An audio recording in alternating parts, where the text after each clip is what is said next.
Coming to you live from Baldwin Wallace University in Berea, Ohio. Welcome inside our coverage of Baldwin Wallace soccer tonight as the Yellow Jackets get ready for a crosstown rivalry game with the John Carroll Blue Streaks. Brendan Gulick and Ryan Swingle along with you tonight on a very fall evening. It's October 11th, 60 degrees in Berea, Ohio. And we've got a matchup on hand certainly that on paper is going to be an interesting one because you can look at all the numbers you want, but when you get two teams in a rivalry setting like this with so many players on both teams that certainly know each other along the way, I think you can throw a lot of that stuff out the window. Yeah, Brendan, whenever you get two teams together that play each other every year, it's going to be a hard-fought battle, especially between John Carroll and Baldwin Wallace, and I'm sure today will be a good game. Blue Streaks will be in their navy tops and gray pants, and we will see white and yellow striped tops for Baldwin Wallace. They've got white shorts on as well. All right, the starting lineups first for Baldwin Wallace in net. It'll be the freshman Patrick Mihal, who's played pretty well of late. Even though Baldwin Wallace is coming off a 2-0 loss at Wilmington, he played very well in the team's most recent home game, a 3-1 win at home here against Mount Union, a game where Danny Ruppel scored a season-high 2 goals in that match. He leads the team with 7. And he will certainly be a player to watch. We'll get to the rest of the starting lineups in a minute as we get underway here tonight. On the John Carroll side of things, they'll make sure Liam McIntosh is well prepared in net. McIntosh has played very well this season, allowing only 9 goals in 11 different games, so he's been very good. John Carroll comes in right now actually as the conference leader. They're 6-5-1 overall, but 3-0 in the OAC. And the Blue Streaks, who have the ball and let one fly from a little bit right of center from Hayden Parente, becomes a goal kick. The Blue Streaks actually have not allowed a goal in conference play yet. They've got 3 consecutive wins over Wilmington, Heidelberg, and Marietta, and they have all been shutout wins, Ryan. So with that in mind, it seems like John Carroll's probably the hotter team coming in. You could definitely say that. John Carroll definitely had a tougher out-of-conference schedule, but they're coming in 3-0 in conference with a really good goalkeeper in Liam McIntosh. So look for him to possibly pitch a shutout here. All right, so John Carroll, the rest of their starters, Tristan Lyles, Hayden Parente, Jake Lombardo, Miles Taylor, Brian Lutz, as it's scooped up by McIntosh, Jared Vidica, Tim Delaney, Jared McDowell, Justin Miller, and the team's leading scorer, Jesse Marinero, who's got 10, I should say he's 10 points on the season, not necessarily the leading goal scorer, but he, along with Lombardo and Parente, have each put up 10 points on the board with 3 goals and 4 assists between the 3 of them. So yeah, you have Parente and Miller here leading the team in goals with 4 apiece, and Lombardo and Marinero up there with 10 points as well. Throw in on the near side.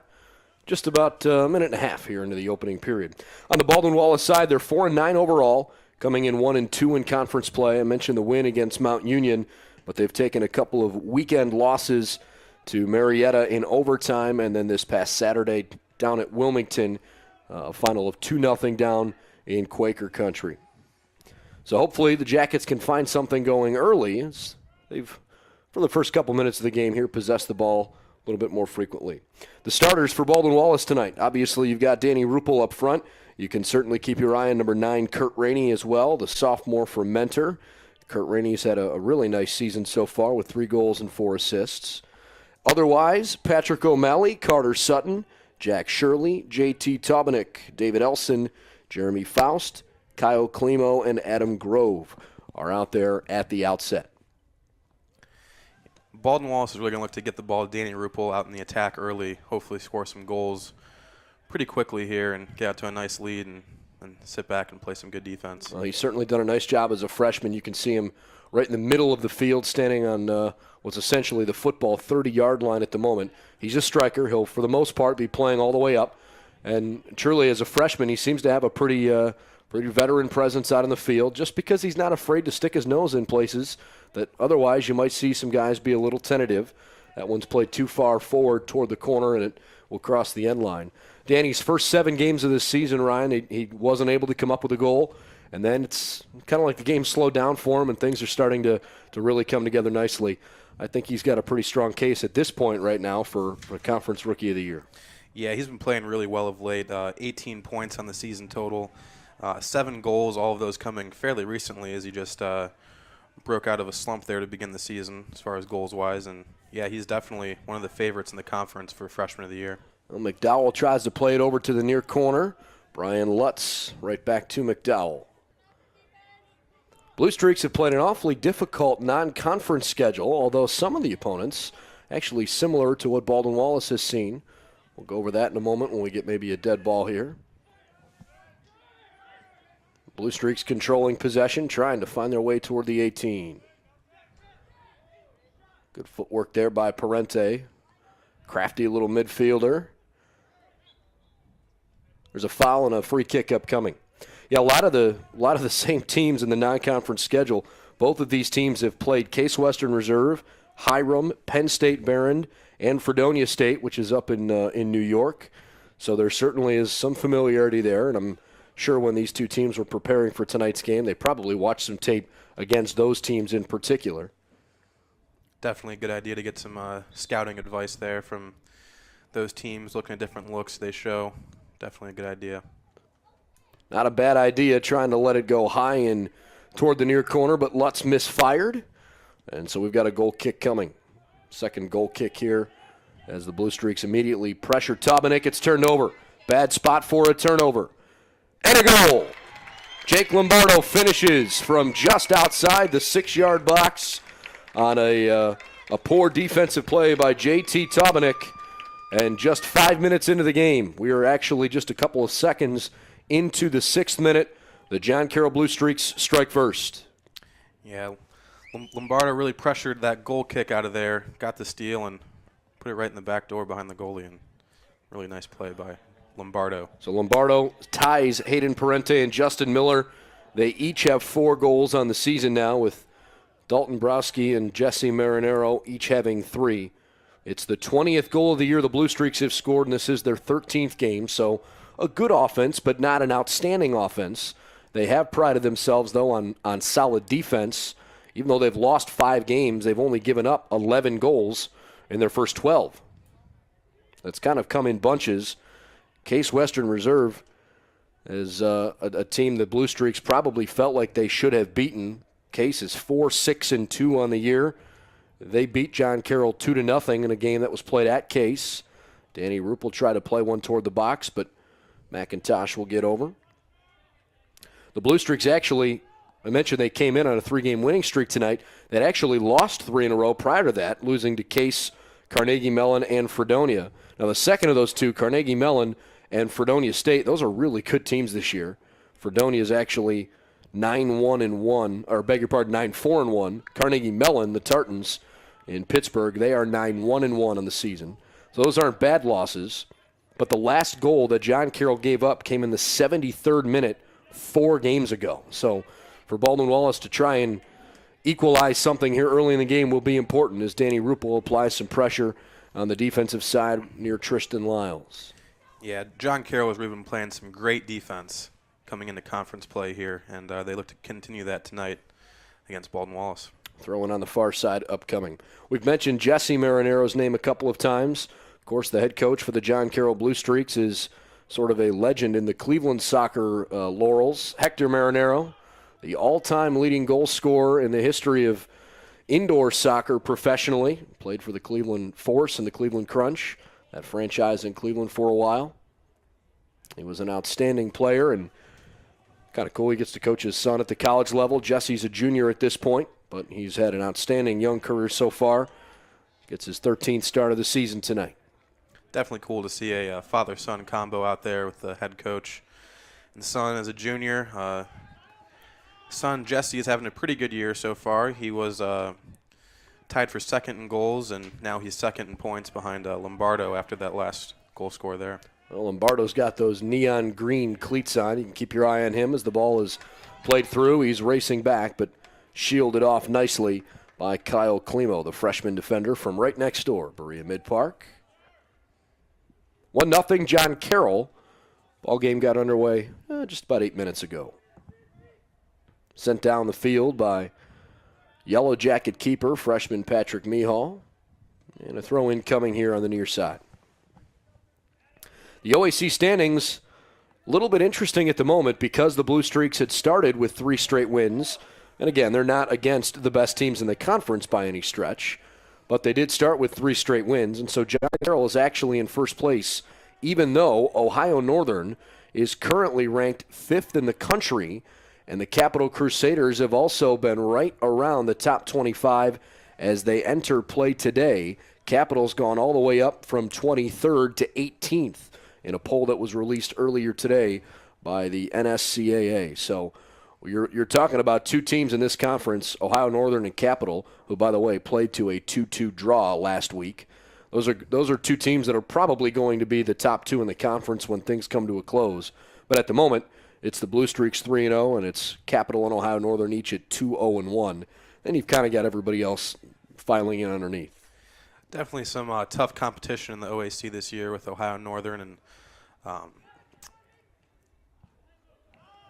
yeah, the Crusaders obviously had gotten off to a hot start, but nobody really expected them to kind of be the team that would jump off the page. Northern's been an excellent program in this conference for a while. Definitely some tough competition for both John Carroll and Baldwin Wallace. Looking forward to the conference play here. Good header by Lutz as he sent it forward. The Blue Streaks trying to run it down. Played for Lombardo.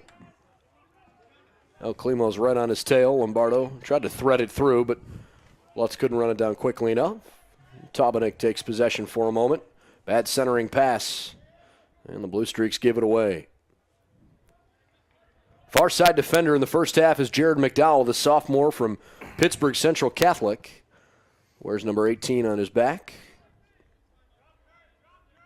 John Carroll and Baldwin Wallace both have pretty deep rosters. If you have the chance when you're watching the course of the game to just take a look over at the benches on either side, it just feels like both of those benches are really full, especially the Baldwin Wallace one tonight. It's standing room only over there.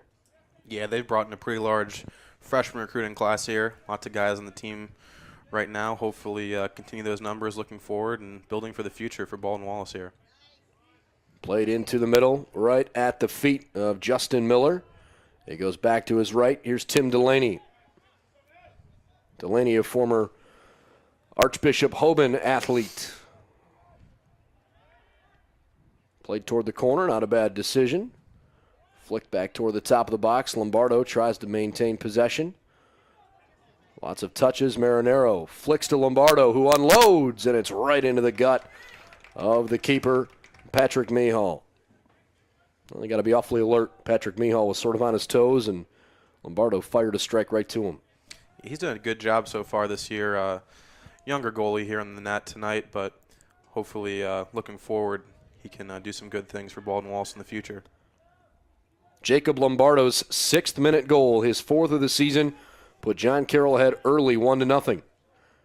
33 minutes and counting here left in the second, or I should say the first half.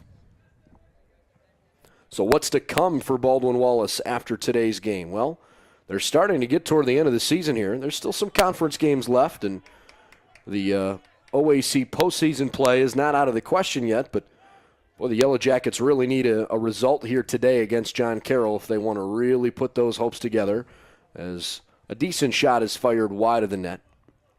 Yeah, a win tonight against the conference's top team would definitely be a big boost for Baldwin Wallace going into a possible postseason run here for a conference championship. There's only 5 games left in the regular season, and the Yellow Jackets have to close at Ohio Northern and at Capital. Those are not going to be easy games to finish off the regular season with. After today's game, they'll host Muskingum on Saturday night. That's a 7 o'clock game, and it will follow the football game in the afternoon. They'll go to Heidelberg a week from tomorrow, and then they'll be at home to play the Otterbein Cardinals a week from Saturday. Those are the only 2 home games remaining, Muskingum and Otterbein, each of the next 2 upcoming Saturdays. On the far side of the field, Parente tries to run it down, but it rolls away, so a Yellow Jacket throw-in. Mentioned the Blue Streaks came in hot because they hadn't given up a goal in a while. It was nice to see Baldwin Wallace throw 3 goals on the board.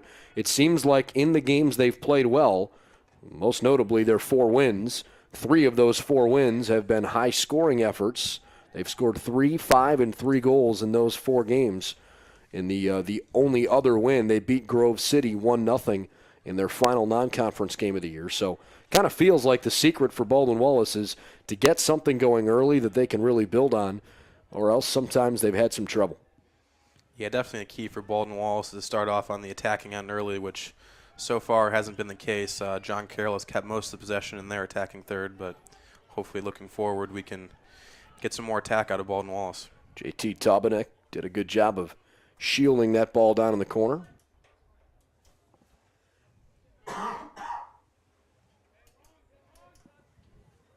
So throw-in coming for the Jackets. John Carroll, the only unbeaten, untied team in conference. So in some regard, that sort of goes to show how competitive the OAC is. When you've got two top 25 programs and one top 5 program nationally. It was a touch, I think, just around the sideline there. Parente didn't like the fact that whistle was blown, so he's got to give it up. Yeah, it's always going to be tough for those anyone outside that top 3 really right now. Getting back into it with Ohio Northern being ranked in the top 5, they look to make a pretty deep postseason run this year, as well as Capital looking to hopefully get into the postseason berth as well. Adam Grove helped chest that one down and create an opportunity for the Jackets. Shirley tried to touch it behind. The Blue Streaks came in and said, Lombardo. Here's Vidika on the near side, or I beg your pardon, that's actually Tim Delaney, who's wearing the captain band. He's also got a face mask on. Nice job by Rainey, playing along the sideline and sending it toward the middle. Shirley couldn't keep it at his feet. Yeah, Baldwin Wallace losing out on the chance to get it to their attacking half of the field. John Carroll's done a pretty good job so far dominating the possession of the ball, and as a result, they're up 1-0. We've played for a quarter of an hour, and the Blue Streaks, who scored about 10 minutes ago at this point, have a 1-0 lead, trying to add to it. That one was just poorly struck by Justin Miller, the senior from Brunswick. No problem at all, really, for Patrick Mihal, the freshman keeper. Yeah, those are always the tricky ones. The little tap off the foot, possibly a little deflection by the defender, and he does a good job of scooping it up and getting the play restarted. The Yellow Jackets don't yet have a technical shot. They've had a couple of balls sent toward the net, but nothing that's qualified actually as a shot, let alone a shot on goal. So the first 15 minutes have been much more defensive for them at this point. Sun's totally set now at this point of the night, almost 20 after 7. It's a beautiful fall evening, and I'll tell you what, probably last week now at this point, the weather in Northeast Ohio has been outstanding. It's made for some fun nights for local high school football and, of course, for college soccer as well. You get those cloudless days that give you a high of about 60, 65 degrees. Feel the chill in the air and see the dew on the grass in the morning. Nothing better than that. Yeah, been a little warmer lately, but starting to cool down as we get into fall. Friday night football in high school starts to wind down here, and the college season just ramping up. Looking forward to an exciting close to all fall sports seasons. Grove and Rainey alternated touches before a Blue Streak sent it out of bounds, so a Yellow Jacket throw-in coming. And it's going to be Kyle Klimo that sends it in. Maybe a little slick down on the turf. Patrick O'Malley lost his footing, and the Blue Streaks have a fast break. Marinero, a bad touch. It's sent right back to him, and then through him. Miles Taylor running it down. Yeah. Now Marinero centers. Taubenek heads it away. A little bit of a missed opportunity there for the Blue Streaks on the counterattack there. Ball sent out of bounds. It's still John Carroll possession. There's no doubt they had a chance, and one poor touch led to that one kind of slipping through too quickly. Ball still alive in the box. Turn around and a nice job getting in the way defensively. Well done there by David Elson, the junior defender from St. Xavier High School. On the near side, it's picked up, and that's that. So the Jackets thwart off one big opportunity here as we get closer to the midway point of the first half. Here are the Jackets looking to get it pushed into the attacking half here. Hopefully get a little offense going, but they turn the ball right back over. Rolled out of bounds on the far side, and it'll be John Carroll ball. Tonight's Jackets soccer game is being brought to you by Dan Andrews and Olympic Forest Products, a global recycling company. Also by Domino's Pizza in Berea. Call them at 440-891-0030 or go online at dominos.com. And by the Ohio Education Credit Union, gain the advantage and build your future today. The Blue Streaks scored in the 6th minute. They've got a 1-0 advantage. John Carroll looking to reset on offense here with a throw-in after a lot of bounds play here. Hopefully try to, a nice long throw to come in. Tristan Lyle's going to get everything he can into it. Over the head, and the offsides flag is waved. Another missed opportunity by John Carroll. BW going to look to clear the ball down the field now and hopefully get back on the offensive here. Get that one lone goal given up back. Everybody sort of jockeying for positioning on the far side as Baldwin Wallace throws it in. And it's headed over toward that far sideline. Well, the Blue Streaks kept it alive. Lombardo found a loose ball. Well defended, though, at the last moment there by Elson. Good job of clearing that by the Baldwin Wallace defense. Well, you know whose name we haven't really said much of as he chases after that one. Danny Ruppel hasn't really seen many touches here really at all in the beginning of the game. They've targeted him a little bit, but he really hasn't been able to go to work at all.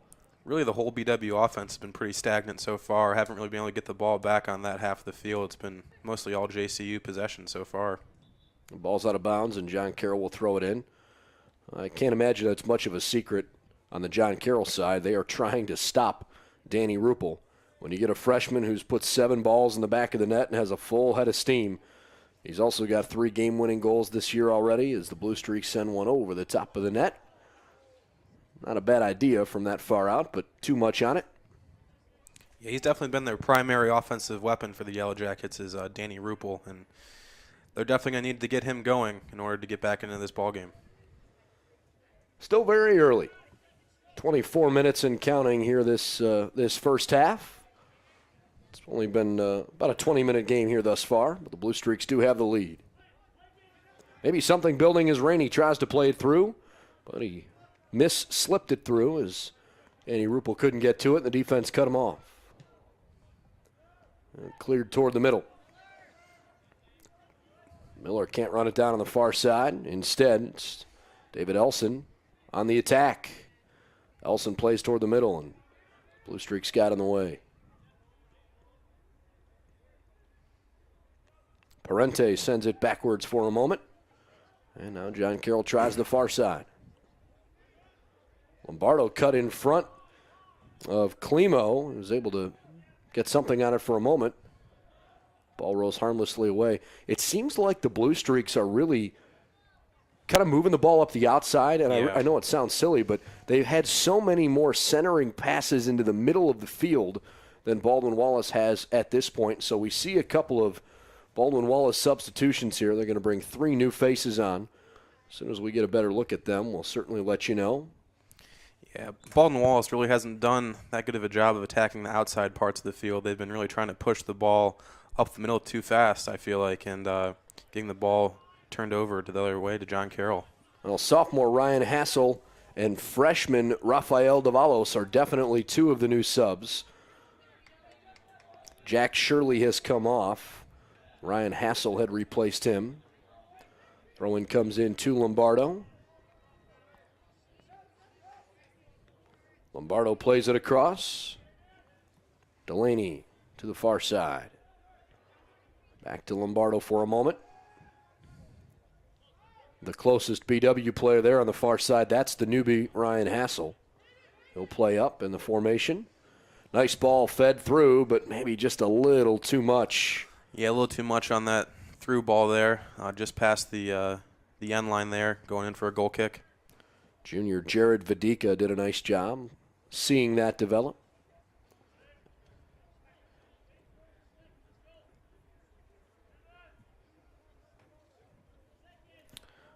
Well, the official stat line says that Rafael Davalos came in for Timmy Jonas, but I don't think Timmy Jonas was on the field because he was not on the starting lineup. So maybe that's a mistypo. We'll have to double check that one. Anyways, Delaney in the middle of the field. At a moment. And then it got sent away, and a corner kick coming. Yeah, opportunity stopped there by number 36, Kyle Clemino out of Bree Mid Park. First corner kick in a little while here for the Blue Streaks. Well, now it says Timmy Jonas came in for Jeremy Faust. Faust was on the field defensively, so maybe Jonas was the third sub that had entered the game. With a left foot from the far side toward the middle, headed away. It will once again be a corner kick. That wasn't a bad ball played into the middle of the box. No, just a good defensive play by Baldwin Wallace there, constricting the box and not allowing them to get that header into the top right.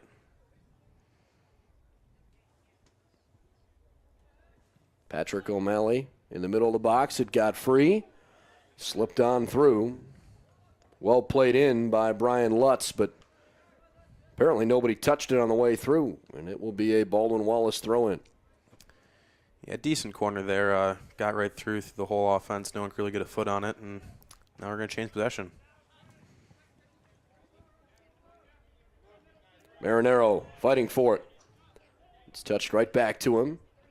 Trying to right foot it into the box. Instead, Lombardo squares it off. Delaney plays it backwards to Lyles with a right foot.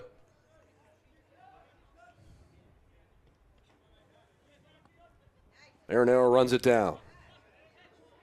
Again, a centering pass. Far side back post, punched away. Nice punch out by the goalkeeper on that cross to the backside there. The offside flag was waved. Boy, a pinpoint pass. Very nice pass. Looking to set up number 12, it looks like that is. Miles Taylor, the senior midfielder out of Williamsville, New York. We apologize that on the video stream a little bit when it gets toward that far left corner on the offensive side for John Carroll. I realize that the video kind of runs into the wall. We're doing the best we can with our camera angle. There's several different cameras up here in the camera bay this evening. So I apologize that that gets cut off a little bit. McIntosh dives on it. John Carroll escapes another opportunity from BW, who's still looking for their first shot of the night. It's been a Blue Streak onslaught here early on, although it's only 1-0.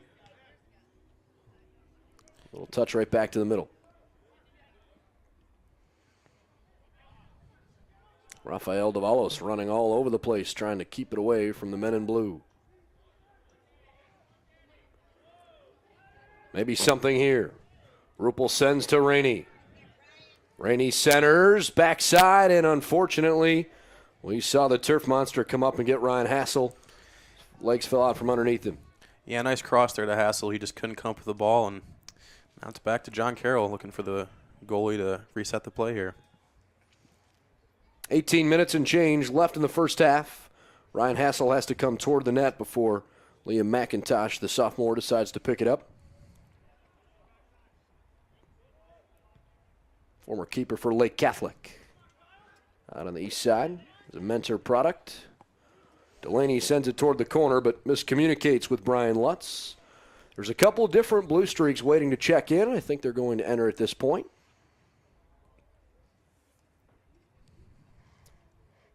Let's see. It looks like Dalton Browski, the junior from Aurora, and sophomore midfielder from the Columbus area in Dublin Jerome High School, Eric Rostitz. And they'll come in for Miles Taylor and Justin Miller coming off here. Taylor just had that nice play down there in the box trying to score off the corner, but he'll come off now. So Rositz and Browski, the new players. Both of them are offensive-minded players, so we'll see if that means John Carroll is going to be a little bit more prominent in their willingness to attack. Yeah, look for them to push the attack a little bit more here. Baldwin Wallace has been sitting back more on defense, not really pushing a whole lot offensively, so going to bring a couple guys out from the defensive side of the field and hopefully push the attack more for John Carroll. That being said, give the Yellow Jackets some credit because they did fall down 1-0 on a sloppy goal in the 6th minute of the game, and they haven't let it get out of control. No, they haven't scored, but the Blue Streaks have had several different opportunities, and the defense has held their own. Yeah, the Baldwin Wallace defense done a pretty good job besides that one pressure off the reset from the goal kick. Headed to the middle, Delaney. It's deflected and pulled in. Tim Delaney went racing to the middle of the field, and the senior put a hard one right at the freshman Mihal, but he handled it cleanly.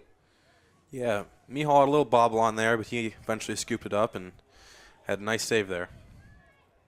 The Jackets try to counter, and the Blue Streaks quickly thwart it away. Roop will look to cross the ball into the box there, hopefully, but got sent away back out of bounds, and we'll have a throw-in by Baldwin Wallace. Jacob Lombardo had his 4th goal of the season in the 6th minute when a ball had rolled to the keeper. Patrick Mihal rolled it out to a defender who turned and kind of bobbled the ball. Lombardo was there to take it, and he finished right in front of Mihal. That's the only goal of the game, though the Blue Streaks are trying to change that with Marinero wanting it in the middle of the field. Jackets keep it in play far side.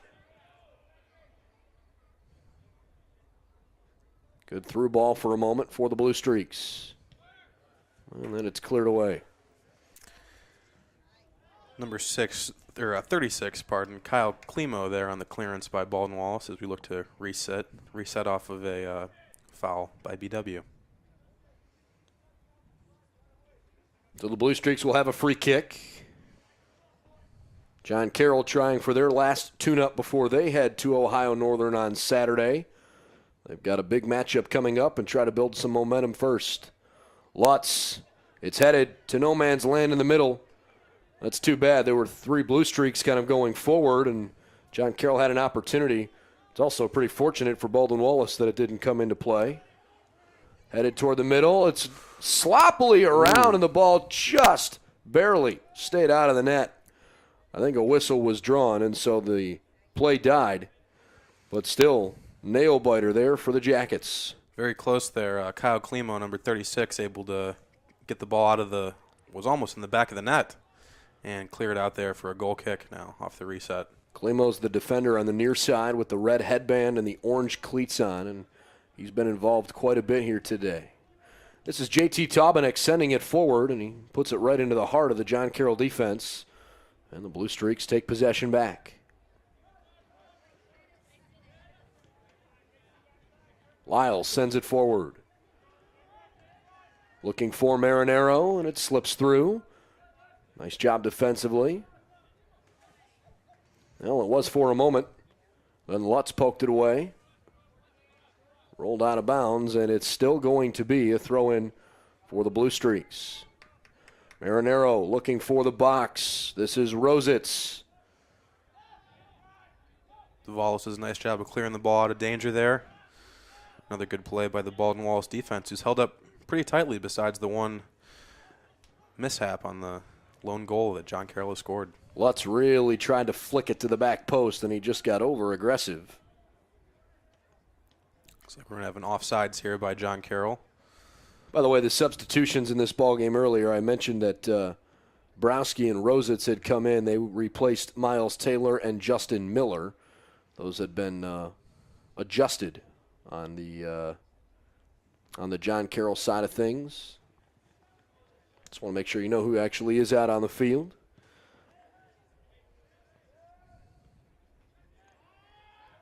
Header volleyed around a few times in the middle. Marinero looking for a streaking Lombardo. He wants his second of the night. And he's just off target trying to go back toward the middle of the field. The Blue Streaks keep it as Marinero runs it down. John Carroll really doing a good Toward job. the middle, and it's popped in the air. Taubenek foots it toward the middle of the box and away. The Blue Streaks just relentless in their pressure. Yeah. They have kept the attack on the whole game, not really letting Baldwin Wallace get back into it, and they're attacking half of the field. Well, it's flicked over Marinero's head. Here comes Browski centering. It's deflected, knocked down, and pulled up. Nice stop by going Mihal there. Jackets try the far side, and it's out of bounds. Only 12 minutes and 28 seconds left in the first half. John Carroll leads the game 1-0 on an early 6th-minute goal. And really, besides that one mishap by the Baldwin Wallace defense. They've played a pretty stout game so far with all of the pressure put on by John Carroll. Really did doing a good job so far. Well, they've needed to. They still don't have a shot. Yeah. This one's played forward, though. Maybe something coming, but the flag up. Yeah, clear offsides there by Hassel there on the far end there. Ryan Hassel got a little bit over-aggressive, excuse me.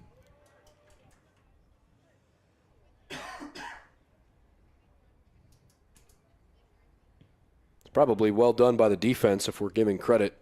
Honestly, I think they kind of sensed that Hassel had a full head of steam, so they let him run by and made sure to draw the flag. Nice tactical move there by the John Carroll defense as Ruppel streaks down the field with the ball here. Physical play. Ruppel wins the ball for the moment.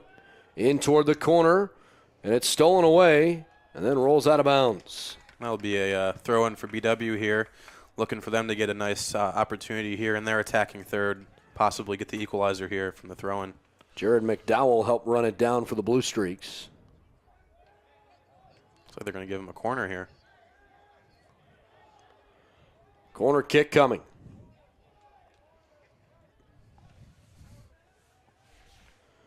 Well, it'll be Timmy Jonas to send it in. Thought about the short corner. 10:52 on the first half clock. Jonas up high. Back post, and Tomanik is knocked down, although he's the one called for the foul. He leapt over the defender's back. A little over-aggressive. Yeah, real missed opportunity there for Baldwin Wallace. Really one of their few opportunities of the game to get a possible shot on goal, and once again unable to come up with their first shot or shot on goal. So the Blue Streaks dodge a bullet, and they send it up the field quickly for Browski. Dalton Browski centers it a moment, and well defended, poked away. Nice job there defensively. Chested down in the middle by Jonas. Blue Streaks still have numbers as a hard tackle is knocked both players down. The foul is on John Carroll. No booking. John Carroll's put 7 shots out there, 5 of them on net. Only 1 has gone in. Baldwin Wallace still looking for their first shot of the night. Just under 10 minutes left in the first half. Sent in toward the box, and Marinero heads it clear. Yeah, even when Baldwin Wallace is getting into attack opportunities, they really just aren't really doing a whole lot with them after that corner and a couple nice counterattacks. Really nothing amounting of either of them. Browski back to Delaney, who sends it far too far ahead. And several substitutions coming on. Well, for the Blue Streaks, Mitchell Kottenheimer. Looks like number 11, Chad Kanakanat. And Champ Kozlowski. They'll all check into the game. Looking for possibly a little more defense here to close out the half as their top point scorer comes off, Lombardo.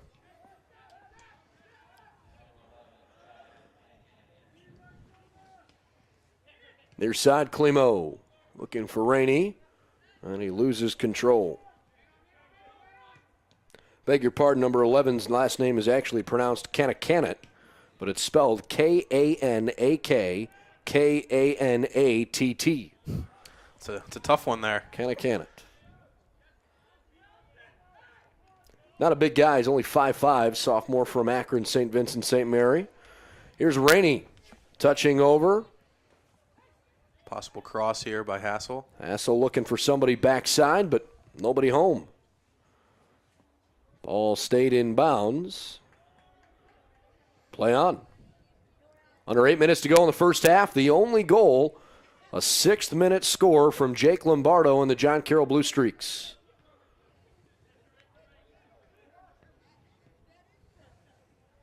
Brian Lutz near midfield. Had it poked away. Well, the foul. And then committed a foul. Foul on John Carroll there, looking for the restart from Rainey here at about midfield. Tonight's Yellow Jacket men's soccer game is brought to you by the Hoffman Group. They're an Oswald company. For all of your insurance and risk management needs, call the Hoffman Group. Also by Medical Mutual of Ohio. the healthcare provider for Baldwin Wallace University, and by the Comfort Inn in Middleburg Heights, where your comfort is just a part of the service we provide our guests. There's another example of John Carroll stifling defense. Baldwin Wallace looking to get out on the attack again, and just can't do a whole lot with it this game, it seems like. Couple new faces coming in as Brian Lutz is one of the two that exits for the Blue Streaks. And one of the new faces on is Anthony Brockway, the sophomore from Aurora. I believe the other is throwing in at the moment. I'll let you know who that is in just a second. Headed back toward the middle by Browski. It was a good play. Then Browski runs it down. An awkward tackle from Kozlowski. It's played back toward the middle. The other sub was number 27, a sophomore from St. Ignatius High School and a Strongsville, Ohio native, Matt Negro. Yeah, bringing in Negro to play a little more defense here, try to close out the half with this 1-0 lead for John Carroll. Headed back toward Liam McIntosh. And he'll pick it up. Kind of a cool fact that maybe some of our audience doesn't know. Mentioned St. Ignatius High School. St. Ignatius and John Carroll were actually one and the same for quite a long time. Those two schools were founded as St. Ignatius College back in 1886 on the near west side of Cleveland. And in the 1930s, as this ball's played toward the box and out of bounds. Not a bad look, though. Good cross from Kozlowski. Anyways, in the 1930s, the group of German Jesuit priests who had founded St. Ignatius College had acquired some land on the east side of Cleveland, and so they moved part of the school out there, and it became John Carroll University. John Carroll, the namesake for the school, is actually the first Catholic bishop in the United States of America. And St. Ignatius College over on West 30th and Lorraine in Cleveland then became St. Ignatius High School. So there's a lot of history that ties those two places together, and if you've been on either campus, there's lots of buildings that have the same name. Yeah, definitely two very pristine Jesuit institutions there. A lot of cool history shared between the two, and as a result, many people that go to these Jesuit institutions, such as Toledo St. John's and Ignatius, do end up going Walsh to Jesuit. Yeah, Yep. do end up going to John Carroll and other Jesuit colleges. There are 4 Jesuit high schools in the state of Ohio. The other one is in Cincinnati, St. Xavier High School, commonly referred to up in the Cleveland area as St. X. Nice shot, unloaded, but too high from Dalton Browski, and it becomes a goal kick at the 4:15 mark of the first half. There's only one other Jesuit college or university in the state of Ohio, and that's Xavier University down in Cincinnati. It's kind of cool for football games. I know that Ignatius and St. X, St. Xavier play their games at usually John Carroll when it's up here for the series. And actually the players spend the night at their respective teams' houses instead of staying in hotels. I know that's a tradition that's been carried on for quite a while. Kind of cool the way all those schools work together. And like you said, not a surprise to see lots of former Jesuit high school kids as this one goes high over the bar. And finally the first shot of the game from Baldwin Wallace. While it was off target, it finally does come. That was from Logan Davis, the sophomore from Highland High School, not too far from here in Hinckley. It came about 42 minutes into the game, so Baldwin Wallace's opportunities have been few and far between. Yeah, still searching for some more shots on goal here for Baldwin Wallace. Hopefully get their offense jump-started here, either to close out the half or getting into the second half, be a little more offensive-minded. If you joined us late, I'm Brendan Gulick alongside Ryan Swingle tonight.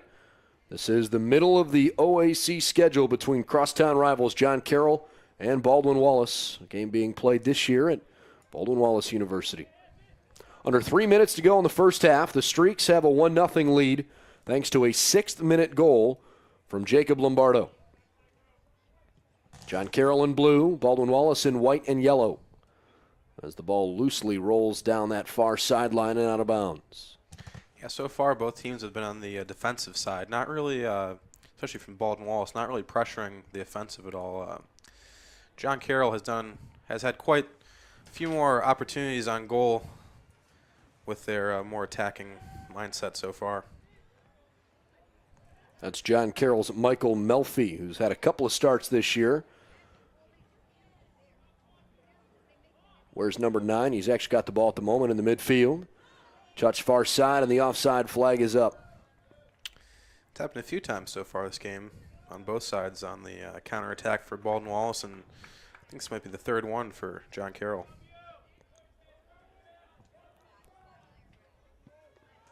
Under 2 minutes to play before the halftime intermission. Hassel turned it over near midfield, and the Blue Streaks are on the move. Near side, it's Kozlowski. Trying to create a little space. Goes toward the end line. Left foot's the middle. A backdoor free ball. It almost found the back of the net. A little off the heel action off the play back inside, and thankfully one of the Baldwin Wallace defenders was there on the backside to keep it from going in. It was almost back-footed in by Browski in the middle. This one, Kennett over in the far corner. A little offsides, ever so slightly. 1 minute left in the first half.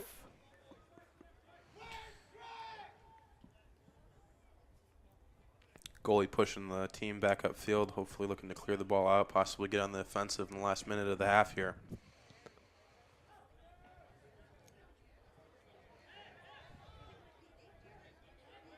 Well, foul call in the middle of the field. I think the Yellow Jackets were hoping that John Carroll would get called for touching the ball with their hands. Looked incidental, and the referee let it go. Instead, Baldwin Wallace with a foul. Only 30 seconds left as the Blue Streaks try to set up for one more big push. They're not afraid to take shots from downfield either as they push the ball into the box. Headed toward the middle, headed toward the net, and just wide left. But another offside flag is up. The Blue Streaks are flirting with putting that big second goal on the board, but they've been just a little bit over-aggressive. And that will be the final play of the half. 6 minutes into the game, John Carroll slid one into the net on a mistake by Baldwin Wallace freshman keeper Patrick Mihal, who otherwise has played phenomenally well in this first half, knocking down attack after attack. But it's the Blue Streaks who have really peppered the net. 10 shots, 5 of them technically on goal, but several of those that were not classified as on goal were in the general vicinity of the net.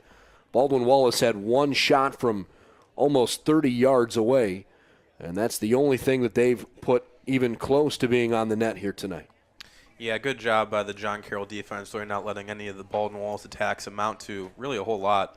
And also, on the other side of the ball, Baldwin Wallace doing a pretty good job on defense, side of that lone mistake from the goalie Mihal on the one reset. They're doing a really good job of limiting the attacks, and Mihal's doing a really good job back there on goal. Really nice for a freshman.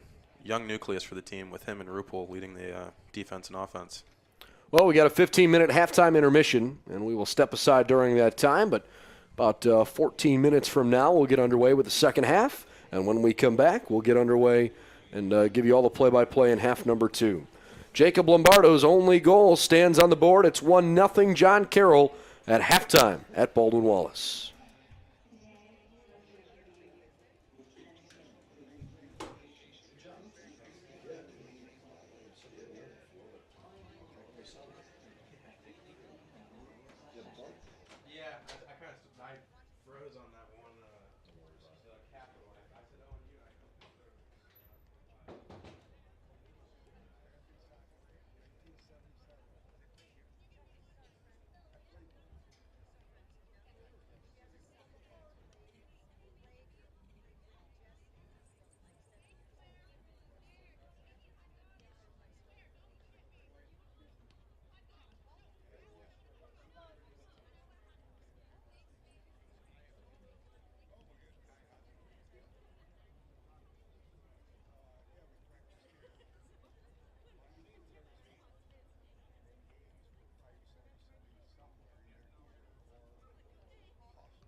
Back at Finnie Stadium for the second half between John Carroll and Baldwin Wallace on the OAC soccer pitch.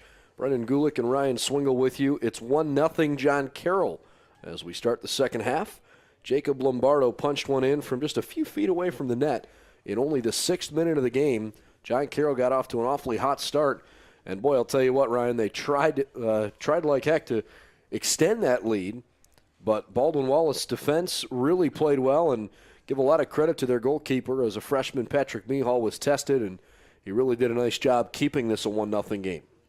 Yeah, John Carroll's been on the attack the whole game, and Mihal has really done a really good job of keeping them out of the net, except for that one lone mistake he had early in the 6th minute of the game. But John Carroll kept up the pressure the whole half, and he was pretty resilient through the whole ordeal, and defense doing a good job as well. Trying to limit the shots, not doing that great of a job as limiting the shots, but really looking to get more of an attacking offense here going in the second half. It was a pretty one-sided first half. There's no doubt about that, but the score is only 1-0, and so the game is still very much up for grabs. John Carroll in navy tops, gray shorts. Baldwin Wallace in the white and yellow tops. They've got white shorts on, and the teams have switched sides, so the Jackets will now attack from right to left in the second half. John Carroll has run it now to 7 consecutive halves without allowing a goal. The last goal they allowed was back on the 28th of September, 4 games ago. The 73rd minute, they gave up a goal at Fredonia State. But so far, no goals allowed in conference play. Baldwin Wallace only with 1 shot the entire half. Good hard challenge there. It was clean, no foul. Blue Streaks still have the ball. Anyways, there was only 1 shot the entire first half from Baldwin Wallace, and that came from about 30 yards away from the net and really wasn't a serious chance on goal. So it's the only one the Jackets have registered so far. Now, McIntosh for John Carroll, their goalie, hasn't really had too much trouble back there. That 1 shot was pretty far wide right, didn't have to do really anything on that play. Had a couple routine grounders back to him off the defense, but other than that, really not a whole lot of work from McIntosh, the outstanding goalie for John Carroll yet. Opening minutes of the second half as Adam Grove foots it back to J.T. Taubenik in the middle of the defense. We did not see Danny Ruppel get particularly involved in the first half. I know that's a big point of emphasis for the Yellow Jackets as the second half gets going. Meanwhile, the Blue Streaks have it near side, controlled momentarily by Jared McDowell. He sends it back. Lyles plays it toward the far side. A little too strong. And it was deflected out off Baldwin Wallace. So a John Carroll throw in. Yeah, Baldwin Wallace definitely have to look to get Ruppel going in the second half. Maybe some quick touches or a cross back into the middle for him to set up a nice goal. Something to get this offense jump-started. Maybe even a counterattack, push the ball up real quick off the defense and get one back to equalize it. Well, we've got a brief stoppage for a moment. The clock stops with about 42 minutes left. Only a couple of minutes here into this second half, and there is a Blue Streak offensive player laying down on his back, and he is going to be attended to by the athletic training staff. Assistant coach Dejan Maldenovic is running onto the field as well. Head coach Hector Marinero still over on the sideline. Can't tell who the John Carroll player is down. Definitely probably a forward offensive player by the looks of it. Well, hopefully that young man is okay, no matter who's playing and who you're playing against. You never want to see anybody get hurt. Tonight's Yellow Jacket men's soccer game is brought to you by the Oriole Cafe, a great place for sports. Located at 294 North Rocky River Drive, just 2 minutes from campus. The Cleveland Clinic Sports Health Division, they're the official healthcare provider for Baldwin Wallace Athletics. And brought to you by American International. When you require a company with proven performance, rely on American International. Medical attention still being given on the field. The clock obviously stops here during the injury timeout at the college game. At the professional level, the clock would continue to wind, and that time would be added on after the fact. But for the moment, it is John Carroll, offensive forward, Dalton Browski, who is just sitting up now at this point. He did not start the game, but Browski played for, I'd say, at least half of that first half once he came on. Yeah, hopefully Browski looks to be getting up here on his own power, hopefully walking off the field. Looks like more of an upper body injury than anything. Well, JT Taubenek, a classy act. He went over and tapped him on the shoulder, and clearly the contact between the two was incidental. Certainly didn't appear to be malicious, and Taubenek apologized to him. So he's okay walking off the field, and we'll see who John Carroll maybe brings in to take his spot. We got someone coming in for BW here. No, just a little switch. Well, Davalos is going to go play a little bit more of a midfield spot. Adam Grove will bump back in the defense. Just a little switch in the formation alignment here by Baldwin Wallace.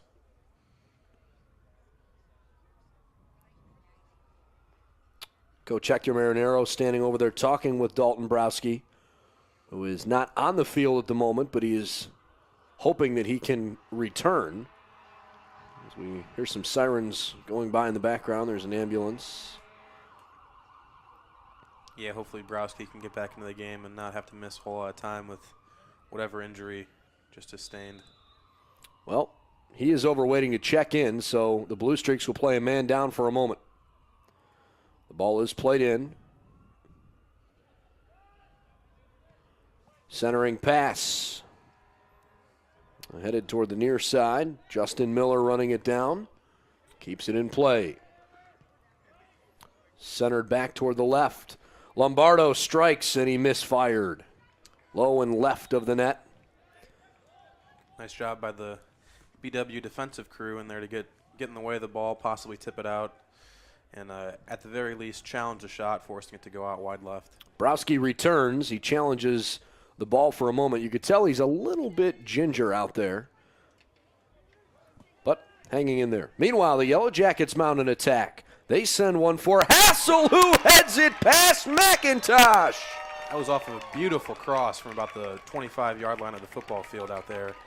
Ryan Hassel, 3 minutes into the second half, equalizes the game on a stunning goal. Looks like that assist came from number 31, Timmy Jonas, out of St. Edward High School in Lakewood, Ohio. Just the second goal of the season for Ryan Hassel. Beautifully played into the middle of the box, right in motion, and the Yellow Jackets took advantage of John Carroll falling asleep just for a moment.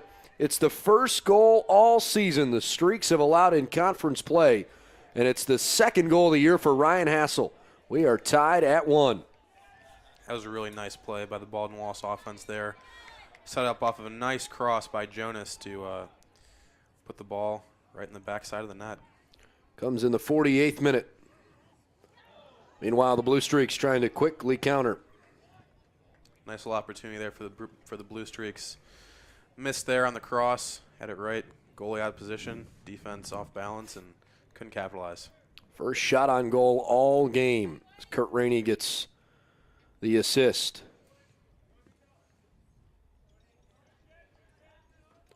So the Blue Streaks have it in the middle of the field.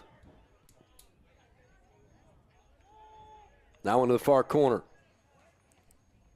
We'll see if the Baldwin Wallace defense can continue to stand tall as they did in that first half.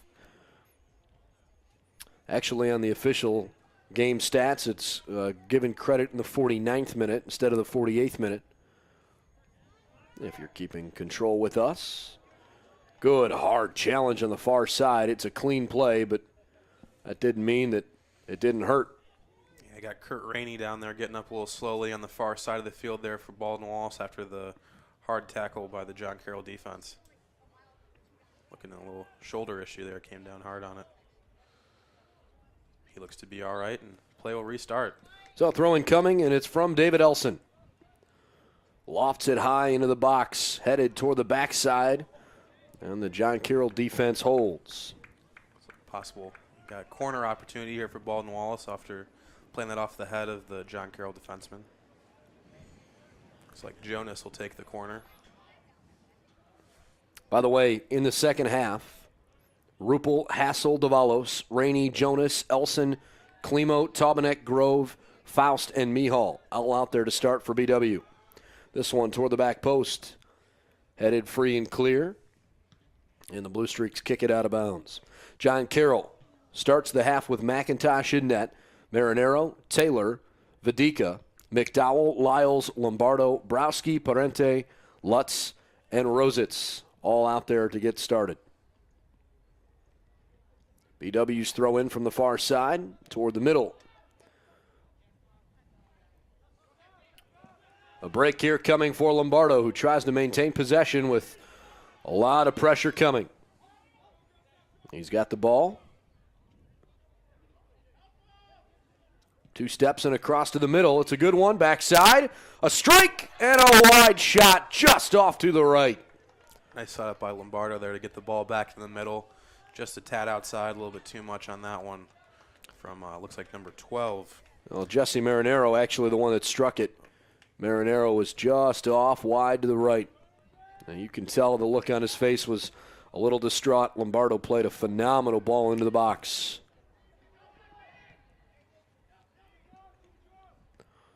Meanwhile, this one played near midfield, and the Yellow Jackets, for the first time all game, have a little bit of momentum. Yeah, so far in the early part of this half, they definitely had the ball in their half of the field so far. Not too much, still just 1 shot on goal in the half, but looking to take advantage of more opportunities going forward. Lyles sends it up. Chested back down. Jonas tried to go toward the middle. Nothing doing. Trying to get that one to Davalos, but broken up there by number 9 for John Carroll, Michael Melfi. Few possession changes in the midfield. This time the Blue Streaks have a chance. Dangerously played forward. Lombardo beats the defense. He cannot finish. Mihal there to close it off. Nice punch out there by Mihal on the fast break opportunity for Lombardo. Almost puts it in, but nice defense by Baldwin Wallace and even better save by Mihal. That's just a tremendous gutsy play by a freshman keeper. 2 defenders there. Lombardo slid through both of them, but he wouldn't give in. Very well done. Yeah, Lombardo, he's been really flying down the field. He can get the ball up quickly by himself. Deep corner kick headed down by Miles Taylor, and it's out of bounds. So a goal kick coming. Again, Baldwin Wallace offensively in that first half hardly did anything of note. But in the second half, they had one big break. A phenomenal play down the far side, crossed to the middle, and finished off by Ryan Hassel. Still not a whole lot from Danny Ruppel yet in this game. Really hasn't been a factor. John Carroll done a nice job of shutting them down. Lombardo in the corner for the Blue Streaks. Rolls out of bounds. John Carroll has a throw in. We played about 10 minutes in the second half so far. All tied at 1 thanks to the 49th minute goal from Ryan Hassel.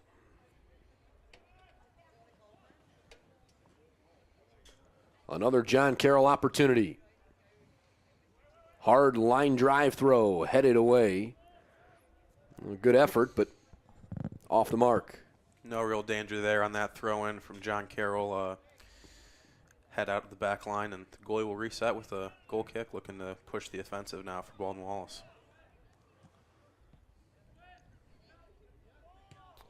Mihal sends it toward a Blue Streak. McDowell couldn't maintain possession, and then with some contact in the middle, foul is called on Jared Vidica, the junior from Medina. So a free kick coming for JT Taubenik, and it will come pretty much right at the midfield stripe, just in front of it. Well, instead of sending it forward, it'll go near side. Fewer sends it up. Beg your pardon, that was David Elson that sent it up. Now he'll race back after it. Yeah, cut out nicely by the John Carroll defense once again. Pretty good performance by them. Besides, really on both sides, just one mistake by both sides. That's been about it. Marinero trying to go to work. He beats Klimo.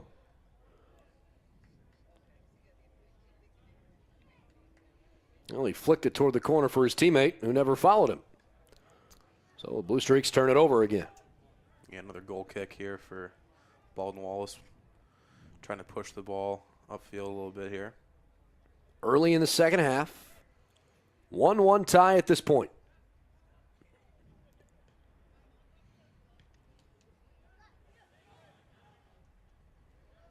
Possession changes a few times in the midfield as both teams try to establish things.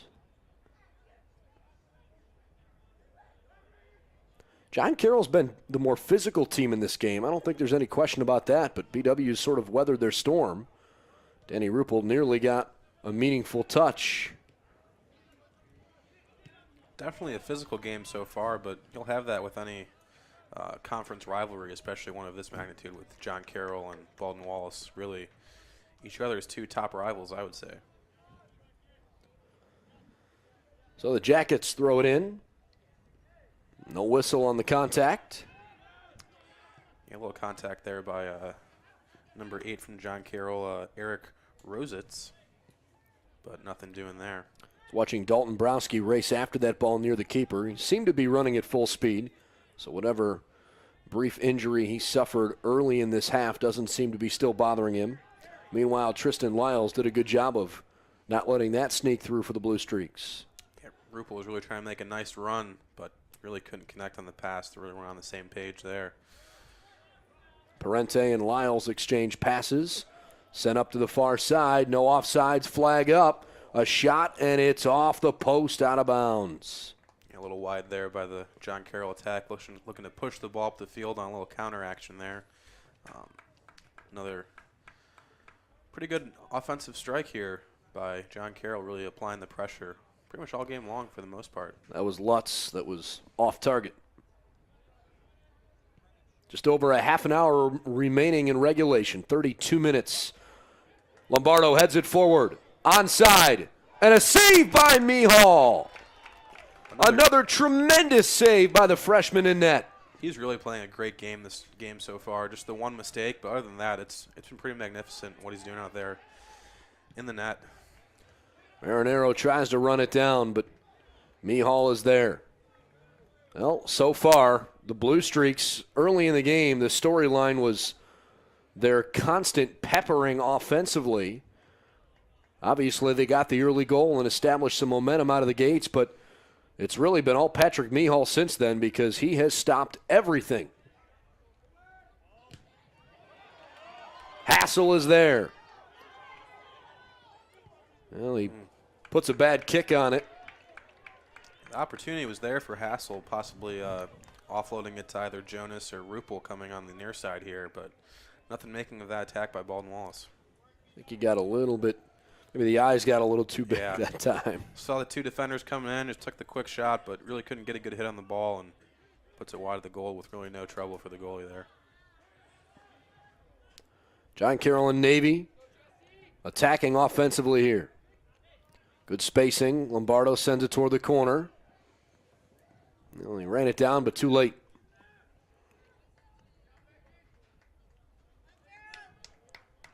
It's a Baldwin Wallace throw in. Yeah, McIntosh for John Carroll really hasn't been challenged a whole lot besides the one goal that he's allowed. Really, no other shots on goal. Browski was challenged in the middle, and then he got over aggressive and pushed down a Yellow Jacket. Mihal restarts play quickly and maybe somewhat dangerously. Almost reminiscent of the first goal he allowed on the quick restart there, and a lot of pressure being applied by the John Carroll offense with the quick goal on the first and almost another one right there. Looking for Davalos, up ahead to Ruppel. With the left foot back to the middle. Hassel reverses field. Rainey sends it back to Jonas.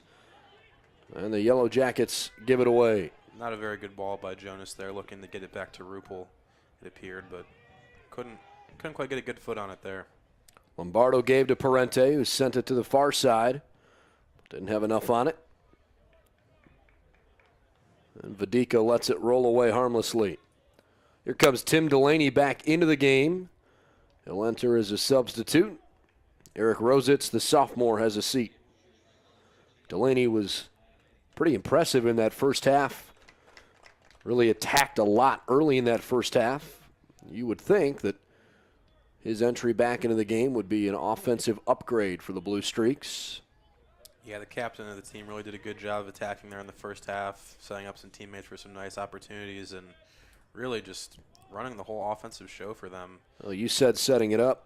He doesn't have any goals on the season but 3 assists, and he's well respected by his teammates. He's one of the harder working guys on the team, and as an upperclassman, they certainly need his leadership. So Delaney's back out there in his final regular season game against the crosstown rival Yellow Jackets.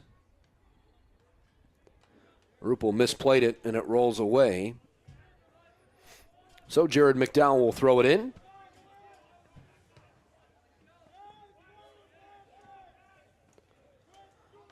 Ball finds some open space. The Blue Streaks have possession as Marinero sends it far side. Lutz toward the middle. He's got Browski. Browski tackled from behind. Just a foul, an ordinary foul. No cards yet today for either of the teams. No yeah, bookings. you're right. For as physical as it's been, for the most part, it's been a clean game. Yeah, no bookings so far. Hopefully, can keep it that way. Been a really nice physical game, though, to watch.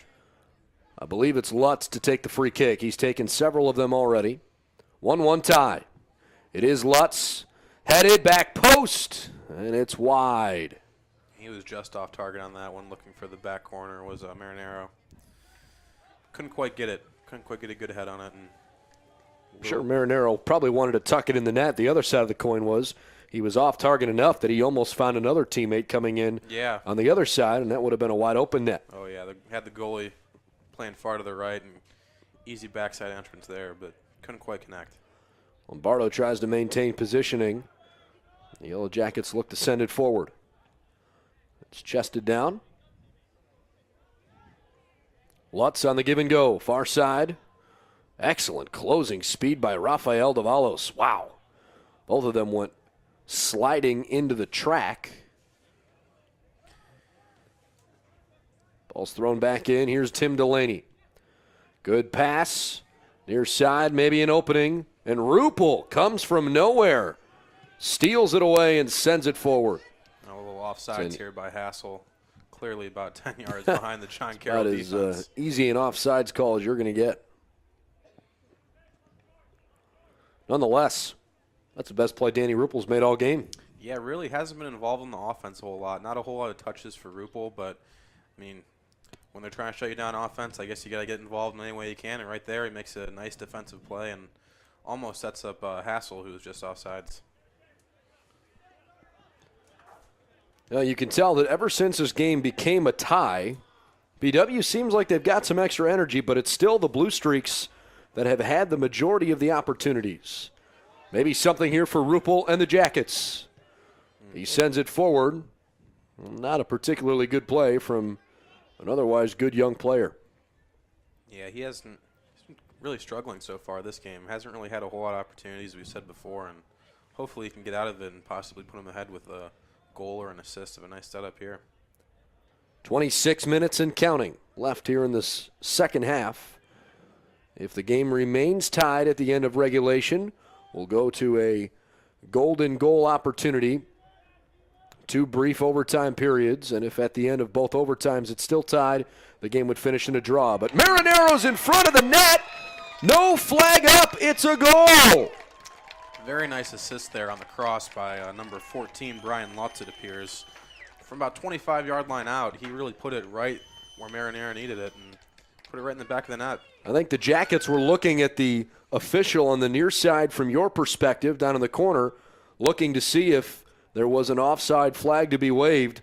But Marinero just sort of slipped in, and Lutz on the counterattack sent it perfectly in. So John Carroll takes the lead back that gave up the tying goal in the 49th minute. But in the 76th minute, John Carroll takes a 2-1 edge. Definitely close to being offsides there, but Marinero just tucked right in behind the back line of that defense. And now he is the sole leading goal scorer. He would be tied with Lombardo, and they are both tied for the points lead now as well. Marinero, Lombardo, Parente, and Miller all have 4 goals on the season. Dalton Browski has 3. The rest of the team has 2 combined. Justin Paulman and Champ Kozlowski, the other couple of goals for John Carroll this season. They do a good job of spreading out their main attackers. Baldwin Wallace heavily relies on Ruppel for most of their shots, but John Carroll doing a nice job all season of really spreading out the offense to all of their forwards. I think I said 76 minutes, 66 minute. There's still 25 minutes left in the game. But anyways, Jesse Marinero makes it a 2-1 lead.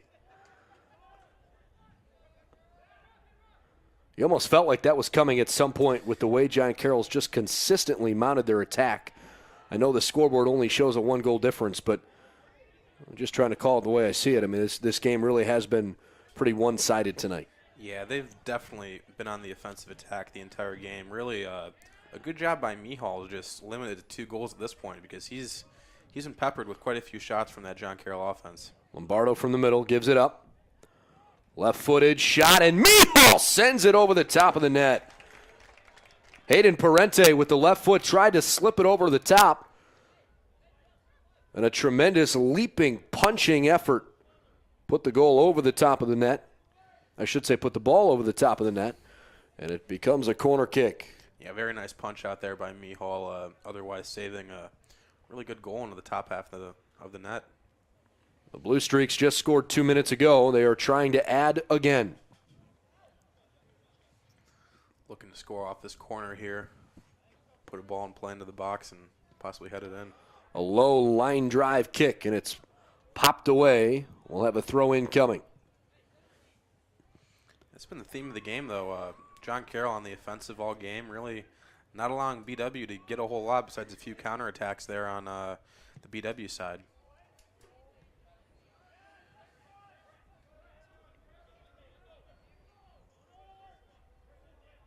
Good defense from Baldwin Wallace. No real opening. So the Blue Streaks reverse field. Lyles sent it forward. Lombardo triple teamed. Back to Lyles, who pops it up in the box. Heading effort toward the net, and it's over the top. Mihal decided, you know what, he's going to come out for it. And Jesse Marinero was unable to directionally place it where he wanted to. He certainly had enough on it to get it to the goal. That was a gutsy play by Mihal, and he got a little lucky.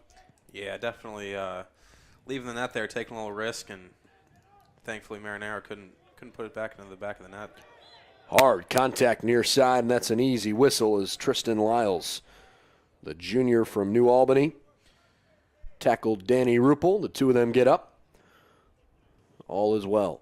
Ruppel a little slow to get up there, but he looked to be all right walking off. Still staying in the game, obviously. Nothing too major on that foul. No booking. 22 minutes and counting. Timmy Jonas to send it away in a minute with the right foot. Toward the box. Some contact in the box and a foul called against the Yellow Jackets. Looks like that one will be on JT Tobanek there. I guess Tobanek, yeah, he went too hard into the John Carroll keeper, Liam McIntosh, whose name we've hardly said this game, or I should say at least this half. McIntosh hasn't been bothered by much. Hasn't really had to do a whole lot there back then. His defense has really taken care of him so far. A couple shots recently, but first half, no shots on goal. Baldwin Wallace trails by a goal. Both teams have scored once in the second half. Jesse Marinero's goal right now would stand up as the game winner, but still 21 minutes left in regulation. A lot of time to go. Yeah, still a lot of time left. Baldwin Wallace looking for the equalizer, and John Carroll really looking to put this game out of play here. Goal kick coming from McIntosh. Yeah, Baldwin Wallace definitely have to put a little bit more on the offensive end if they want to look to get back into this one, to at least tie it, if not go for the win here. Blue Streaks are kind of looking for that signature win this year. If you look at the teams they've beaten and the teams they've lost to, it's kind of filed exactly the way you've expected.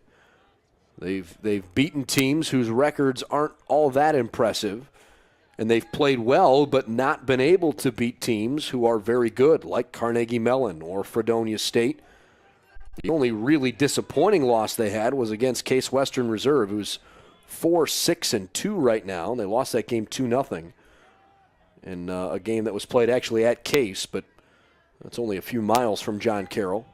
Yeah, both schools out there on the east side over in the University Heights area. It's really kind of a home field for both teams with the proximity there.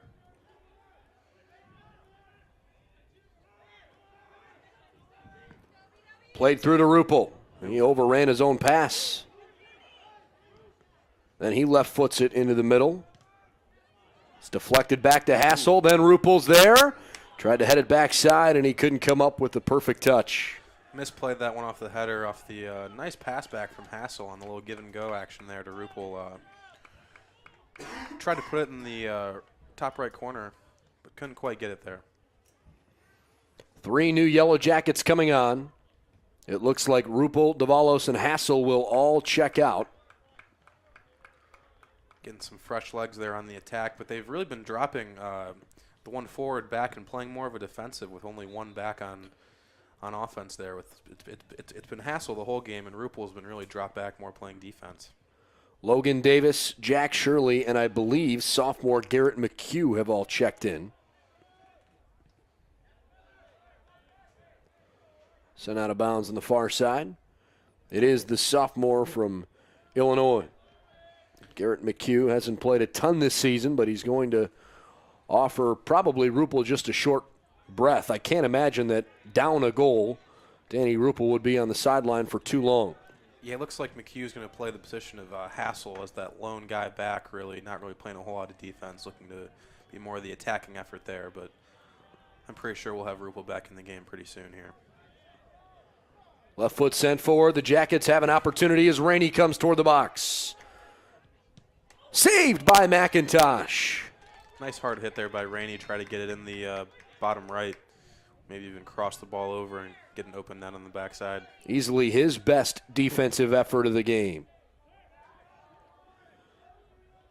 Just over 18 minutes left in a game that has really been a nail-biter most of the way for one reason or another.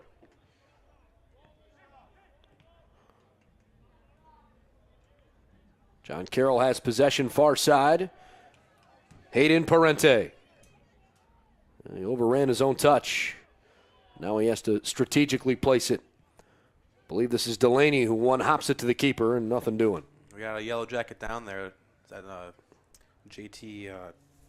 Maybe JT Tobanek, you're right. Tobanek back there. Looks like he's down. They're going to call stoppage of time here. 17 minutes, 34 seconds left in the ball game.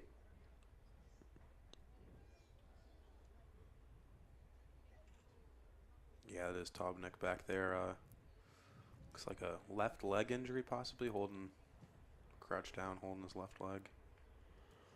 Not quite sure is exactly the extent of the injury. Doesn't look to be too bad. Looks like he's trying to walk. So off the good field. news is he did pop up.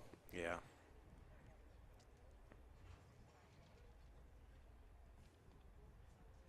Well, Tobanek's a tough kid, and he's obviously a staple in the middle of that defense, so hopefully he can figure out a way to fight through whatever he's being bothered by. Tonight's Yellow Jacket men's soccer game is brought to you by Parkway Auto Care in Berea, Strongsville Express Tire, and Automotive in Montville Express Tire and Automotive as well. We serve the southwestern suburbs of Greater Cleveland. Also brought to you by the Courtyard by Marriott and the Town Place Suites in Middleburg Heights. Have you stayed at a Marriott? 17:34 left in the ball game. Get restarted here on the goal kick by Mihal. Possibly get the ball upfield and get a more offensive attack started here. Try to equalize the game. Baldwin Wallace trying to get rolling. Vadico was there. He's been a good defender tonight. Klimo heads it back forward. Touched a few times. That time McHugh lost possession. John Carroll is out shooting Baldwin Wallace tonight 19-5. Now 4 of those 5 Yellow Jacket shots have come this half, but still, it has been a blue streak offensive onslaught on net all night. Yeah, Mihal really doing a great job back there despite all of those shots on goal and just shots in general, limiting to 2 goals here. Really impressive performance by him. Yellow Jackets trail the game 2-1. Lombardo had a 6th-minute goal. Ryan Hassel equalized it in the 49th minute. And then Jesse Marinero with his 4th goal of the year put John Carroll ahead 2-1. Adam Grove. I think he expected one of his teammates to run over. Instead, Lombardo races to the ball and flies up the field. Yeah, he looked like he was expecting someone to come up behind, but Lombardo just took that one away and really got into the attacking third of Baldwin Wallace there. Oh, and then Grove fouled him. A little twisted ankle or something. You know, He was trying to tie his shoe, I thought. another looks like a stoppage for either. Looks like injury maybe. I don't know. Well, Lombardo popped back up pretty quickly. You know what? His shin guard popped loose, so he's okay. Just a brief stoppage. 16:04 on the clock as Lutz gives to Lombardo. His shot was deflected. Touched over to the far side, but possession changed for a moment. Nice play by Klimo there, looking to get the ball out of trouble. Blue Streaks still have possession. Well, not exactly what Jared McDowell had in mind when the sophomore sent it forward. It's a pretty young John Carroll team. There are not a lot of upperclassmen that are getting consistent playing time. Most of the team are freshmen and sophomores. Jesse Marinero, Dalton Browski, and Jared Vita, along with Lombardo and Tristan Lyles. Those are the 5 juniors. You mentioned Michael Melfi's name a little earlier. He's a senior, as is Miles Taylor and Tim Delaney along with Justin Miller. But Kirk Ring, the senior from Loudonville who has not played, is the only other senior on the roster. Everybody else is an underclassman. So I think Hector Marinero, the head coach for John Carroll, certainly building for the future. Same with Baldwin Wallace. Really, core nucleus of really mostly freshmen and a few sophomores sprinkled in there with only 3 seniors on the roster.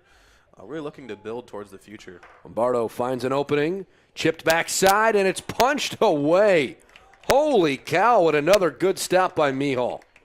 Yeah, he's having a really great game. 2 really nice diving punch-outs there, back-to-back for Mihal. I mean, this has to be his best defensive performance of the season. Yeah, especially against this onslaught of attacks that John Carroll just keep peppering him with shot after shot. It's been really impressive to watch him keep pretty much minimum damage left. It's only his 5th start of the year. He's played in 6 games before getting in tonight. And he is 2-2 as a starting goalkeeper on the year. Yeah, and he is only a freshman, as we mentioned before, which is really looking good for the future of Baldwin Wallace with this young core nucleus. The corner kick coming in. Played to the back post, headed down dangerously and just by a Blue Streak foot. Ball rolls harmlessly toward midfield near side, and it's a John Carroll throw-in, I believe. Yeah. No, it's actually a Baldwin Wallace ball. I beg your pardon. Faust bumped off the ball. Good clean challenge. Jared McDowell takes possession back. Yeah, I think Faust looking for a possible foul there, but he did not get the plea to the ref. That's touched out by McHugh. 13-13 left in the game as Danny Rupel still sits on the sideline on a night where he's been completely shut down offensively. Yeah, John Carroll really doing a good job of holding him in check, but really the Baldwin Wallace offense hasn't really utilized him a whole lot, keeping him back, playing more on defense than some late runoffs on the offensive end. Delaney heads it down in the middle. Lombardo lets it go through. Good play. He beats Faust. Crossing pass, and it's sent over too far. Nice deflection by the Baldwin Wallace defense to get out of danger there. It's hard to really decide who's the true MVP on this match right now. One argument is Mihal, as this ball is sent high, but it doesn't matter because a foul was called before that shot. On one hand, you could argue Mihal because of the now 22 shots that John Carroll's put on net. Actually, I beg your pardon, 21. The other side of the coin is I don't think there's been a better player on the field tonight than Jacob Lombardo. Oh, for sure. He's been a one-man wrecking crew down there for the John Carroll offense. Really doesn't even need to have a nice touch on it, just really runs by the entire Baldwin Wallace defense consistently. Really quite the athlete out there. Blue Streaks lead the game 2-1, but the Yellow Jackets still have 12 minutes left to try and tie things up here on their home field. Only the fourth conference game of 9 scheduled this season as that ball went rocketing off of Browski's face. Yeah, looks he like seems to be okay. Possible eye contact issue, looking to adjust his eye there for a second. Actually, I beg your pardon, not Browski, but Justin Miller that was playing up forward. Get your forehead in the wrong place at the wrong time. One of the seniors out there for John Carroll Miller, one of the few.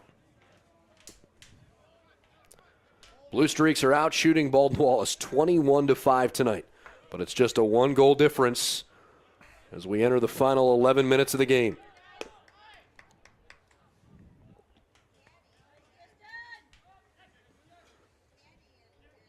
Lombardo tried to pull it in. Instead, it's Delaney.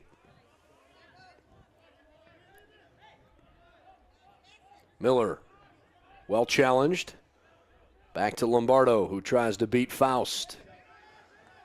Faust doing a good job keeping him in check here as he puts a nice through ball through. Good soft touch. And I think a little incidental contact. Eric Rositz not feeling too good. Blue Streaks still have it. The ball almost found Rositz for a moment. That was a hard foul from Lombardo, and that one may have been a touch in retaliation. Well, I think Lombardo may get called for a foul here. He may get booked. At the very least, he's going to get a pretty stern talking to, and he's given the yellow card. First card of the game. You know, to be honest with you, that was probably warranted. Yeah. He didn't really go after the ball. He just tried to lean pretty hard into the Baldwin Wallace player. I'm pretty sure it's Logan Davis. Logan Davis down there. He's looking to walk it off now, though. No medical assistance needed so far. Really been a physical game, though. Quite a few stoppage times for injury now. So the yellow card for Lombardo. John Carroll just earned their 18th yellow card of the season, but as you mentioned, just the first of the game tonight. Only one red card so far for John Carroll this year. Hopefully won't have to break that one out tonight.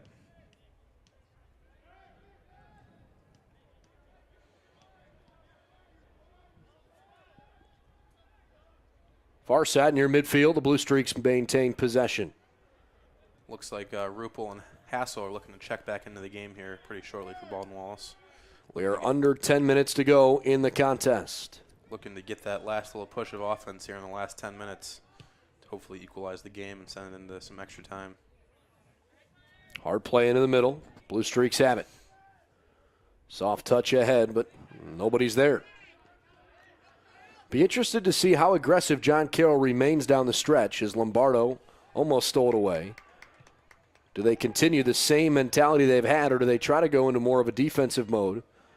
Wouldn't surprise me if they don't change a thing. Yeah, I mean, their offense really been their best defense so far, really keeping the ball out of Baldwin Wallace's hands and keeping it in their half of the field, looking to stay on the attack pretty much the entire game.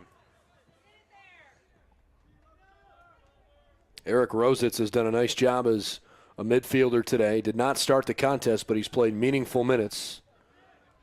Yeah, he's doing a really great job on both the offensive and defensive ends, sort of being a catalyst for John Carroll on a few of their open runs. Here is Rositz.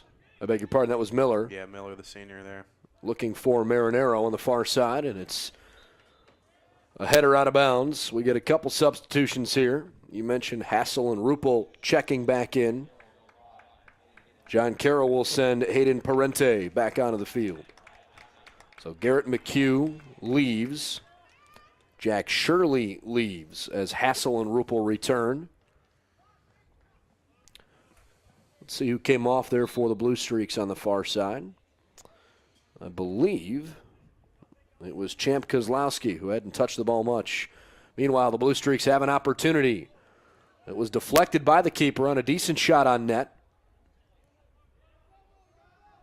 Not out of danger yet. And Davis will clear it there. John Carroll steps back in front, but this one lifted over the top. Well, the Blue Streaks maintain possession in even a tough circumstance. Ball stays in play. Lombardo was there, and Baldwin Wallace has to clear it out. 7:34 and counting, and the Yellow Jackets cannot seem to consistently possess the ball. I bet 75% of the game has been played on one half of the field. Oh yeah, if not even the 1/3, it seems like John Carroll has been in their attacking third pretty much the majority of the game. So John Carroll brings Dalton Browski back into the ballgame. That one was deflected away for a moment. Headed back toward Lombardo. Slipped back to him. Lombardo unloads toward the middle, and it's deflected out. Nice block there by number 4, Connor Napier, the junior out of Canal Winchester.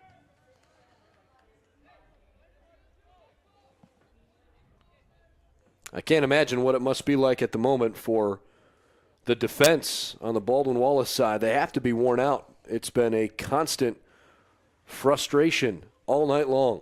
It's just been a barrage of attacks from the John Carroll offense. Really haven't gotten a whole lot going on the other end either, really limiting the possession of Baldwin Wallace. Corner kick coming in the middle and headed clear. McDowell gave it back toward the corner. Pretty physical. McDowell, left foot's too wide. Tried to bend that one back into the top left corner there, but couldn't quite get enough on the bender there. Less than 6 minutes left in the game. And we have another substitution. Klimo comes off the pitch, and he's replaced out there by the junior and the midfielder, Jack Shirley. Meanwhile, Browski touches. Low liner shot was just wide left. Again and again. Yeah, another shot on goal by John Carroll there, just a bit wide that time. Just a constant attack this game, it seemed like. Not really a whole lot of opportunity for Baldwin Wallace to get anything going as a result of the score being just 2-1. Really impressive, honestly, that it's not more than it is for how many shots. The other side of the coin is Hassel sends it a little too far ahead. John Carroll is very well aware that the only BW goal they gave up came in the blink of an eye. Oh, yeah. It was a very quick counterattack, and so they know that even though they've got a lead with 4:50 left in the game, they can't afford to just put this one on cruise control. That's been the majority of Baldwin Wallace's offensive possessions, have been these quick little runoffs by the forwards that are sitting back there on a counterattack. Browski had crept through, but he's about to probably draw some ire from the head official, and he's going to get a yellow card for after being called offside, then sending the ball clear and delaying play. Another yellow card for John Carroll. That would be their 19th on the year. This one comes with 4:36 left in the second half. Not too many opportunities left for Baldwin Wallace to get on the attacking end. Hopefully they'll push the offense a little bit more upfield and go a little all out for these last few attacks. Jackets trying to tie it up, and it's cleared back toward midfield. Lombardo slips it through. Browski tries to stay on sides, and another foul. The head referee's looking toward the sideline official as if to say what was the reason for that. Well, they're going to call the foul right in the middle of the field. Yeah, it was on Browski there, number 17, getting a little too physical there with the defender. He may not be in the game for much longer. It looks like there's a sub on the far side that was just whisked off of Hector Marinaro's bench. Got to be careful that Browski doesn't do anything too silly. Meanwhile, 3:40 left in the game, and Baldwin Wallace is trying like heck to come up with an equalizer. There's a takedown in the box, no whistle. And a goal kick. Rupel looking for the foul there, possible penalty kick opportunity, but he does not get it. There is a substitution coming on, and I'm pretty sure this is for Browski. It is. So Browski is taken out of the game, and he is replaced by Matt Negro.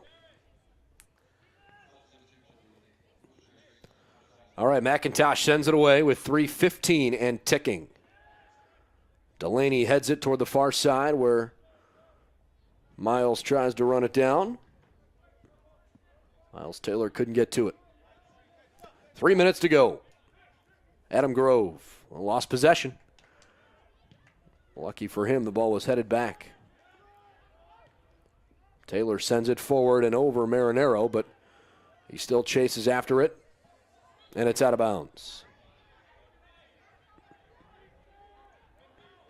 Everybody on their feet on the Baldwin Wallace bench. Those in attendance here tonight certainly sitting on the edge of their seats on the near side of the field with 2.5 minutes to play. Yeah, time winding down now. Baldwin Wallace really has to look to push the ball upfield and try to be one last really offensive attack before the end of this game. John Carroll trying to start conference play 4-0. They've only allowed one goal in conference, a mistake. Marinero from the top of the box. Touches, and it's too wide left. A golden chance for the Blue Streaks to put it away. The Yellow Jackets wasting little time going the other way, but a poor pass. Under 2 minutes to play. Another opportunity. Miles Taylor turns. Here's Delaney. Well, he makes a bad touch. Yeah, Delaney possibly looking for his first goal opportunity there, but mishandles the ball off the touch. Hassel controlled for a moment, but better defended. Instead of over-attacking the ball, Lyles just tried to get better positioning. Well done. Good hard challenge. The ball goes out of bounds with 1:27 and counting. Jackets are running out of time. Rainey trying to run it down in the corner. Lyles is there. Rainey beats him. Rainey in the middle. Centers up high. And he lost it. Another missed opportunity for Baldwin Wallace, one of their true sustained attacks here. Lombardo sends it out of bounds with 1:03 left in the game and counting. Last minute here for Baldwin Wallace. Final attack push here. Really going to get something quickly in order to get this game tied up. Elson's throw, headed, clear, and a corner kick. 48 seconds left in the game. Baldwin Wallace has to hurry. It will be Kurt Rainey to send it in. Look for Danny Rupel here, possibly a header opportunity coming into the box here now. Rainey sends it through. A little too And much the Blue Streaks headed out. This time an offside flag. 26 seconds and counting as the Blue Streaks. Rupel, I beg your pardon, it was a corner kick flag. Rupel here will take the corner for probably the last shot of the game. This one toward the middle, and the Blue Streaks headed out. Got 10 seconds left here. Jonas sends it high into the box, and a leaping grab by McIntosh will seal it. That'll do it for John Carroll, closing out another victory, starting out conference play 4-0. A valiant effort from the Baldwin Wallace Yellow Jackets with their backs against the wall the entire game. It came down to the end with Baldwin Wallace on the attack, despite the fact John Carroll outshot the Yellow Jackets tonight 25-5. It was the Yellow Jackets that had that opportunity late to try and equalize the game. They fell a little bit short, but this was as hotly contested a rivalry game just in terms of the offense that we've seen in a long time. Yeah, the end of the game there, the last 2.5 minutes, Baldwin Wallace really flipped the script on John Carroll and really retained possession the whole time. Had a few shots on goal there, a couple corner opportunities, but couldn't amount to anything really, and John Carroll closes out the win. So, with the win, the John Carroll Blue Streaks go to 7-5-1 on the season. They are now 4-0 in conference play, but they've got the biggest of challenges ahead of them on Saturday night when they go to Ada, Ohio to take on the top 10 nationally ranked Ohio Northern Polar Bears, who were 6th in the country in the poll that was released today, but they've been top 10 almost all season. Baldwin Wallace falls to 4-10 with a tough loss. They're now 1-3 in conference play, with the only win coming against Mount Union. They will host Muskingum on Saturday night. So the Yellow Jackets fall to 1-3. The Blue Streaks still in first place in the OAC. They are 4-0, and they've allowed only one goal in conference play.